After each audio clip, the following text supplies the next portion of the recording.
No início de tudo, bem ali no coração da Bíblia, a gente encontra a história da criação.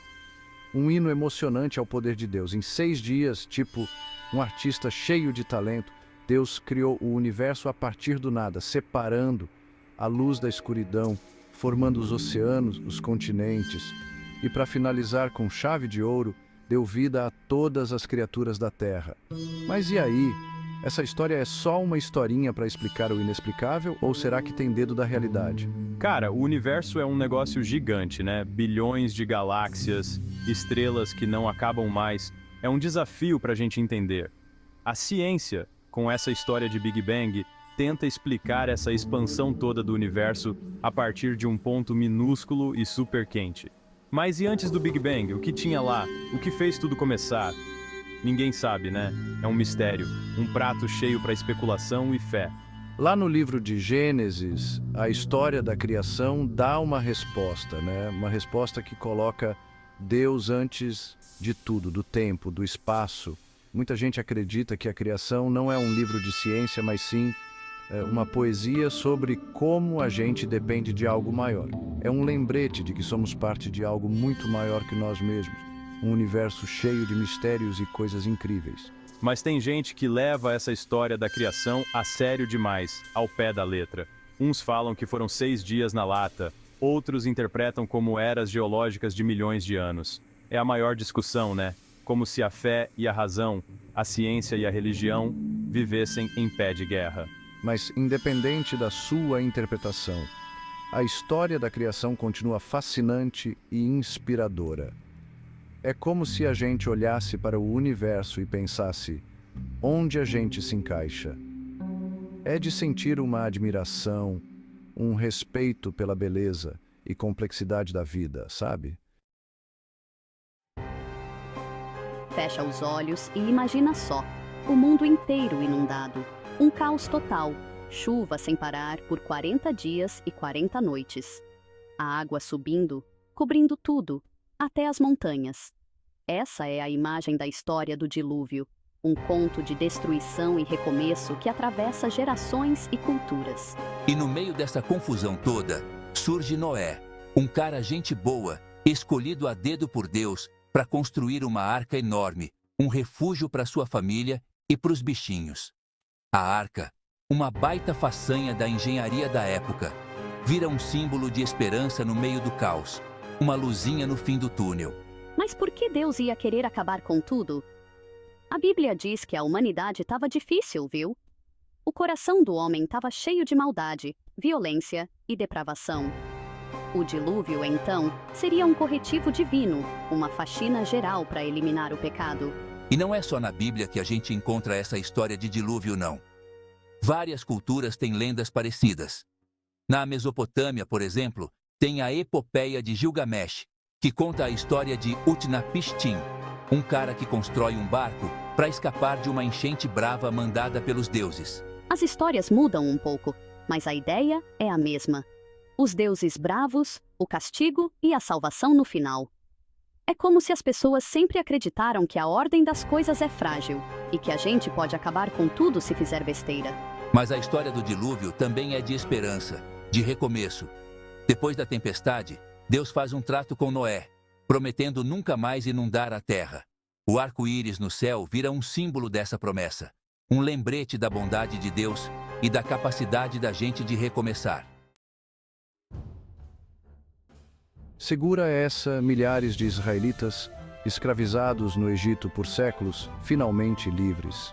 Liderados por Moisés, um profeta que falava diretamente com Deus, eles marcham em busca da liberdade, de uma terra prometida. Só que no meio do caminho, um obstáculo. O Mar Vermelho enorme separando eles do seu destino. É nessa hora que Deus mostra que joga o jogo da vida no modo difícil e abre o Mar Vermelho. As águas se dividem, formando um caminho seco para os israelitas. E o exército egípcio, sedento por vingança, atrás deles. Só que as águas se fecham, engolindo tudo e todos. Atravessar o Mar Vermelho é um marco na história dos hebreus, um símbolo poderoso da libertação e da proteção divina. É a prova de que Moisés era o cara e que os israelitas eram corajosos de seguir ele. Mas como explicar esse evento? Uns dizem que Moisés, conhecedor da área, aproveitou a maré baixa para atravessar o mar. Outros acham que é só uma história aumentada para mostrar o poder de Deus e a grandeza da libertação. Seja como for, a história da separação do Mar Vermelho é inspiradora. É como se dissesse, mesmo que tudo pareça impossível, fé e coragem abrem caminhos. Atravessar o Mar Vermelho é só o começo da jornada dos hebreus rumo à Terra Prometida. Uma jornada cheia de perigos, provações e milagres. É uma história que nos faz pensar: o que estamos buscando? Qual o nosso propósito? E no meio das dificuldades, a esperança sempre pode renascer. Depois de 40 anos andando pelo deserto, os israelitas, liderados por Josué, o sucessor de Moisés, finalmente chegam perto de Canaã, a terra prometida por Deus aos seus antepassados. Mas antes de colocarem os pés na herança, um obstáculo e tanto, a cidade fortificada de Jericó, com muralhas gigantescas que pareciam tocar o céu. Jericó, um oásis no meio do deserto, era um desafio e tanto. Parecia impossível invadir a cidade. Mas Deus, cumprindo sua promessa, pede para Josué fazer algo inusitado: marchar ao redor da cidade durante 7 dias, carregando a Arca da Aliança. No 7º dia, com o som das trombetas, as muralhas de Jericó iriam cair. Com fé de Jacó, Josué e os israelitas seguiram as instruções divinas. A cada dia, eles davam a volta na cidade em silêncio, testando sua fé a cada passo. No 7º dia, o barulho das trombetas quebra o silêncio, e como em um passe de mágica, as muralhas de Jericó desabam. A queda de Jericó é um marco na conquista de Canaã pelos israelitas? Uma vitória conquistada não pela força, mas pela obediência a Deus e pela fé inabalável. A história é um baita exemplo do poder da fé para superar qualquer parada. Mas e aí? A queda de Jericó foi mesmo um milagre ou tem explicação? Arqueólogos descobriram que rolou um terremoto brabo na região de Jericó naquela época. Será que o terremoto não enfraqueceu as muralhas da cidade? De qualquer jeito, a história da queda de Jericó é fascinante. Ela nos lembra que a fé move montanhas, literalmente, e que, obedecendo a Deus, a gente consegue coisas extraordinárias, mesmo quando tudo parece perdido. No coração do cristianismo, a gente encontra Jesus de Nazaré, um cara que andava com todo mundo, ricos e pobres, pregando uma mensagem de amor, perdão e esperança. Mas Jesus não era só um mestre, um profeta. Para a galera que acredita, ele era o Filho de Deus, enviado para cá para perdoar os pecados da humanidade. E para provar que era isso mesmo, Jesus fez vários milagres que desafiaram a lógica e marcaram a história para sempre. De todos os cantos da Galileia, as pessoas iam atrás de Jesus para ver os milagres. Cegos enxergavam, gente que não andava começava a andar, leprosos eram curados. Ele mandava nas tempestades, transformava a água em vinho e multiplicava a comida para alimentar multidões. Cada milagre era um pedacinho do céu na terra, mostrando um mundo onde não existe doença, fome ou morte.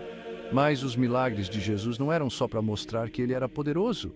Eram atos de amor, mostrando o cuidado de Deus pela gente. Ao curar os doentes e dar força para quem estava na pior, Jesus mostrava que Deus se importa com cada um, não importa quem seja, se é rico ou pobre.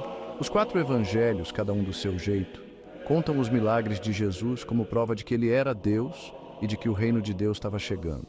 Para os primeiros cristãos, essas histórias não eram historinha, não. Eram a pura verdade, provando que Jesus era o Messias. Mas como explicar os milagres de Jesus? Uns acreditam que foram intervenções divinas, coisas que a ciência não explica. Outros acham que Jesus manjava tudo de natureza, ou que ele era mestre em hipnose e cura pela mente. Seja lá qual for a explicação, os milagres de Jesus continuam inspirando a gente.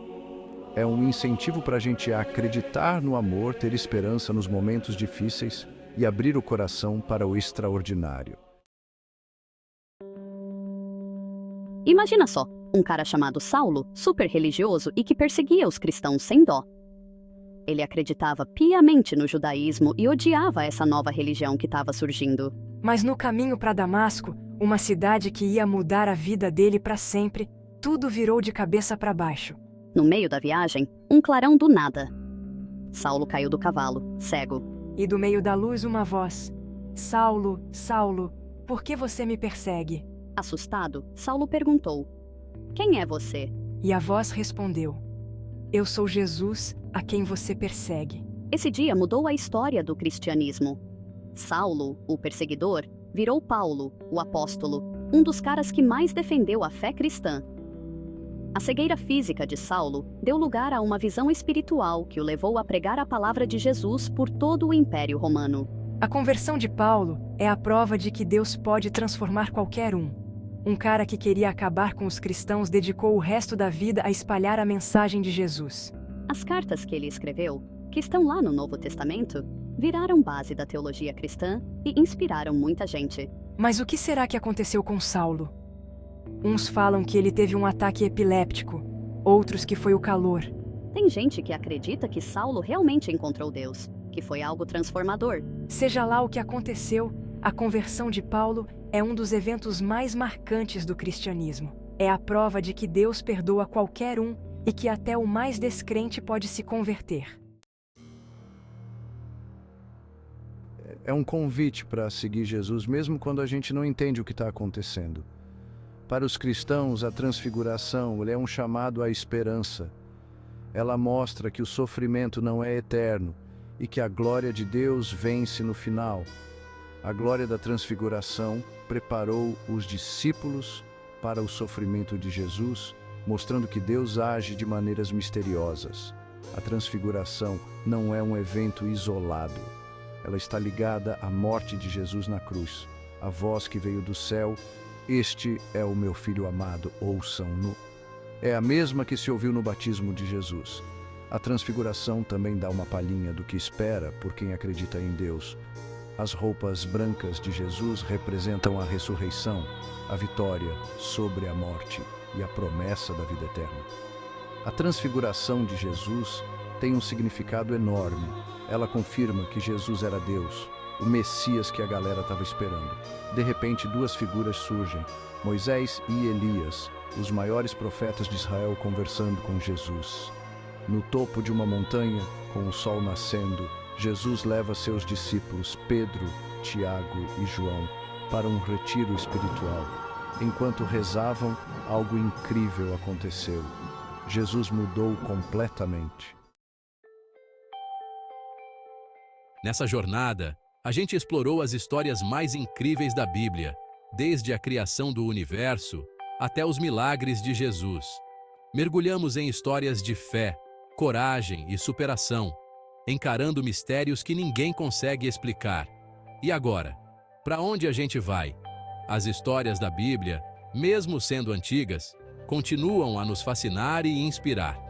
Elas nos fazem pensar sobre o que a gente acredita, sobre o sentido da vida e sobre a nossa conexão com algo maior. Não importa se você acredita em tudo ou não. Essas histórias nos conectam com o que transcende, com o mistério que faz parte da gente. Que as lições dessas histórias continuem nos guiando, que elas nos inspirem a viver com mais compaixão, coragem e esperança, construindo um mundo onde a fé, a razão e a busca por conhecimento andem juntos.